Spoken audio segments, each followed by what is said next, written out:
morning, Vaqueros. Today is Monday, November 4th, and it is currently 94 degrees outside. We are coming to you from our Edinburgh studio. I'm Victoria Gonzalez. And I'm Leonardo Guajardo. And this is Vaquero News.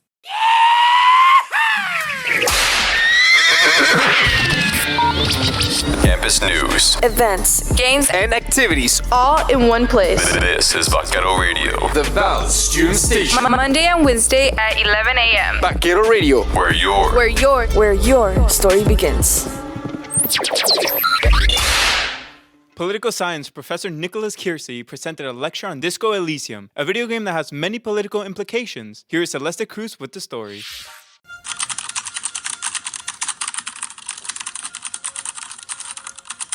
The Political Science Association hosted Disco Elysium and the Community Arts Tuesday in the Liberal Arts Building North, where Professor Nicholas Kiersey spoke about the political implications of the video game. Kiersey of the Political Science Department explained what drew his attention to the game. In 2015, 2016, I was big into thinking about the significance of Bernie Sanders. Why was he important? An American guy, American politician, old Jewish New York politician, calling himself a democratic socialist? What was up with that? He explained what political themes stand out in the game. The game does have someone in a wheelchair, and the game does have a lot of people with mental illnesses, and it handles all of these things in compassionate ways. It doesn't it doesn't belittle anyone. It deals with the question, a lot of people say it deals with the question of access very well. Other people talk about how the game kind of functions almost like as a metaphor for international relations. Other people talk about the game as embodying some of our kind of subconscious cultural expectations about what life is like in post-Soviet Europe. He explained why the setting and characters of the game are crucial for political ideologies. Settings and characters are crucial because the game's very dialogic. So you're going to have this dialogic kind of interaction with all these characters in there. You're a character you can develop your politics in any way you want as a player. All of these people have complicated things to say, which will shape how you think about those things that you're trying to become in critical ways. He said what political theme resonated with him the most.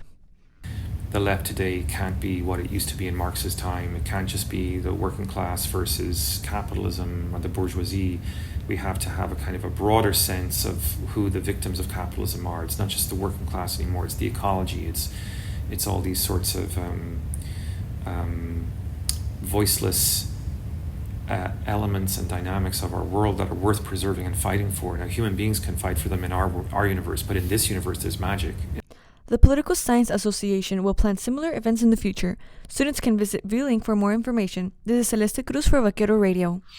La Unión Chicana de Hijos de Aztlán held a convivo Tuesday at the University Library to honor Gloria Anzaldúa and commemorate Dia de los Muertos. Here is Celeste Cruz with the story.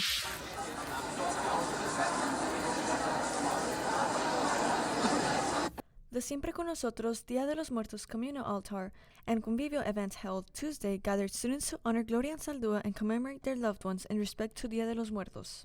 Kimberly Grimaldo, a Mexican-American Studies graduate student and vice president of the Mexican-American Studies Club, explained who Anzaldúa was. Gloria Anzaldúa was actually a student in UTRGV at the time when it was UTPA, and she graduated from here very early on and moved on to do future graduate studies across the country, and she began publishing and sharing her work in presentations and conferences, and today we try our best to honor her legacy. Anzaldúa, a queer Chicana poet, writer, and feminist theorist, was born in Harlingen in 1942. She earned her bachelor's degree from the Legacy Institution, University of Texas Pan American, and master's degree from the University of Texas at Austin. According to poetryfoundation.org, she passed away in 2004. Taylor Seaver de la Fuente, a Mexican-American Studies graduate, student and president of the Mexican-American Studies Club, spoke about the roles Anzaldúa had. Gloria Anzaldúa is such a powerful woman. She's an amazing scholar, researcher, Chicana. She has opened so many doors for us. She added Anzaldúa's work has influenced her cultural identity. She talks about being from a border, right? An open wound, that's what she describes the border as. And that also describes being both Mexican and American. And I'm biracial, so I'm white and I'm Mexican. So that really resonated with me when I first read her book Borderlands, because she's describing being in a nepatla, in an in-between space, which is what the border is.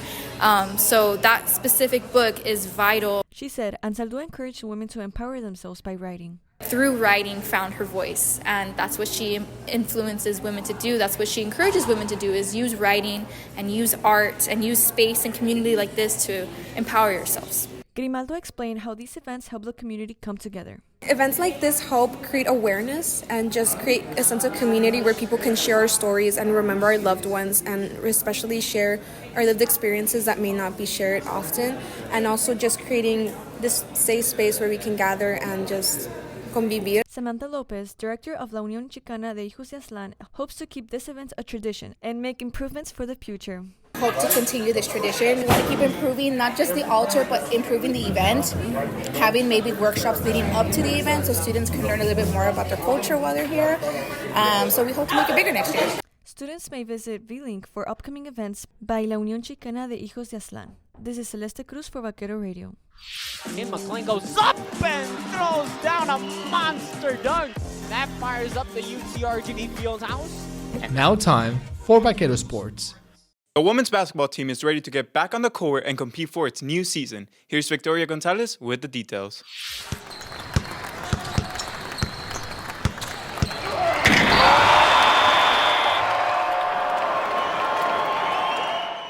With the first season opener Tuesday, the UTRGV women's basketball team expressed confidence, excitement, and a renewed identity for the 2024-25 season. Last season, the Vaqueros ended with a 6-23 overall record and 5-15 in conference play. Head coach Lane Lord acknowledged last year's rough season, but noted many athletes are determined to make this season different with the improved culture and companionship. Players believe they will win more games before even hitting the court. Lord explained what this shared belief means to him. Well, I think a lot of times, winning and losing is so much mental. And I think right now we have a great mental space, and our players believe that they can win. They believe in each other. But it's our responsibility to win basketball games, put UTRGV on the map, and I think our players believe that too. Senior guard Cade Hackerott, who played and started in all 29 games last season, said she's ready to move on from, quote, how bad last year was, end quote, focusing on a promising future ahead. So I really think our identity is just focus on who we are and not who we were. I think UTRGV can, have a whole new meaning for women's basketball if we take this year and just keep it going in the right direction. Sophomore guard Jada Hollyman, who played in 19 games with 9 starts in the previous season, highlighted the team's work ethic. We come in there every day, we work hard every day. It's more serious. We know that we have to come in here with let's go, let's get it, because I feel like we can win the whole conference. Hackerott said there is a refreshing feeling of confidence transforming the Vaqueros, enhancing its team chemistry. She said the players' attitudes make everyone feel this season will be better. People want to be here every day at practice. I can tell that people are practicing harder, putting in more effort, getting extra shots up. And then there's just a lot less negative talk, I think, in the locker room, whether that's toward each other, towards the coaches. I'm not seeing as much of that this year at all. Lord described the goals for this season. Every year is different. Every year has its challenges. Every year has its good times, bad times. And I think handling adversity is something that, we really got to strive to do better than we have in the last couple of years. When things go bad, how are we going to respond? That's what we're excited about. The Vaqueros will play against the University of Houston Cougars at 7 p.m. in Houston. This is Victoria Gonzalez for Vaquero Radio. The UTRGV cross-country team get ready to leave their mark in their upcoming meets. Leonardo Guajardo has the details.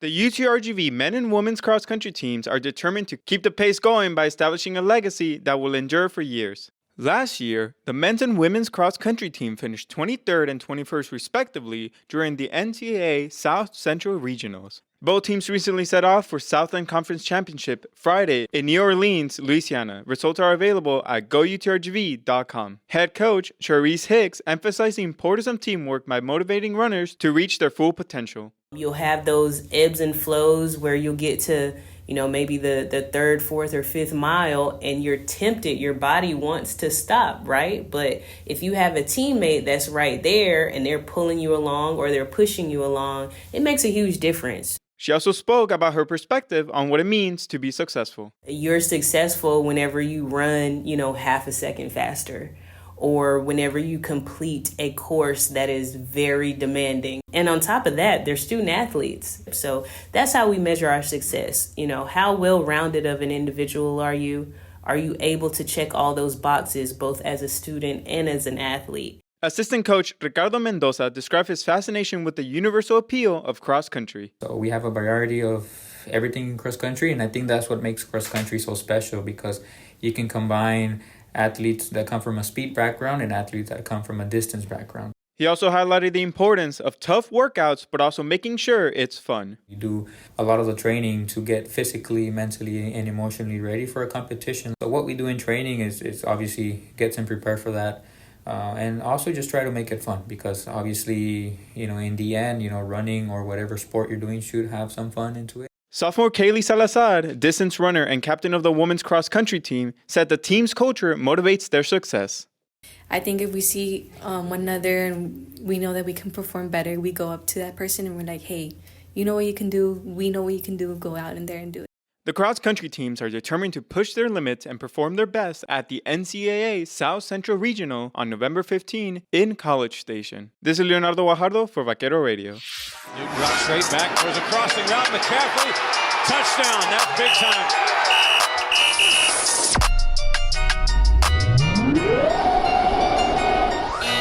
Good morning, Vaqueros. Here's the sports schedule for this week. The men's basketball team will compete in their first season game against the University of Nebraska at 7 p.m. in Lincoln, Nebraska. The women's basketball team will also be beginning their first season game against the University of Houston at 7 p.m. on Tuesday in Houston. The women's soccer team will be hitting the road to compete in the Southland Conference Tournament beginning at 1 p.m. on Tuesday in Corpus Christi. Don't forget to bring your student ID to all UTRGV games and support our student athletes by showing up. This is Leonardo Guajardo for Vaquero Radio.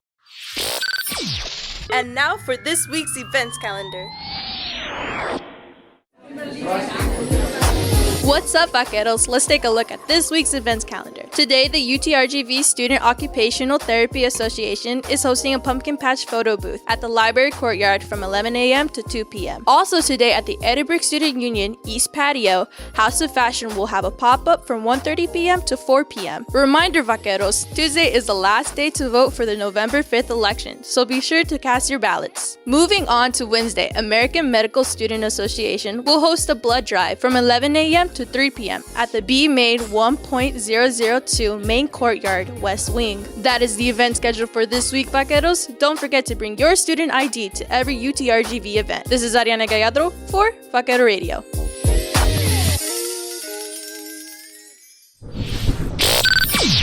And now, for this week's campus weather report. Hey Vaqueros, here's the weather forecast for this week. We start with some partly cloudy skies with gusty winds this Monday with a high of 94 degrees. We're going into Tuesday with rain this morning and a mix of sun and clouds in the afternoon with a peak of 79 degrees. Wednesday brings mainly sunny skies and a few afternoon clouds with a high of 87 degrees. We're all sunshine with some cloudy intervals this Thursday with a peak of 88 degrees. Friday will have a few passing clouds, but it will be generally sunny with a high near 83 degrees. Remember to dress accordingly for these weather conditions. This is Alejandro Lopez for Vaquero Radio.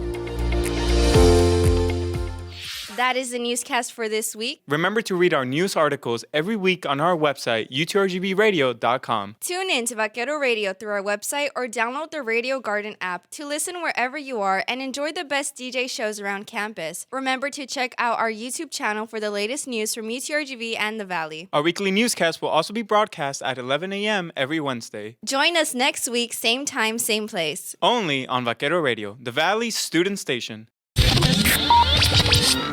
Thanks for tuning in, Vaqueros. Be sure to saddle up at 11 a.m. every Monday and Wednesday for another newscast. And as always, V's up!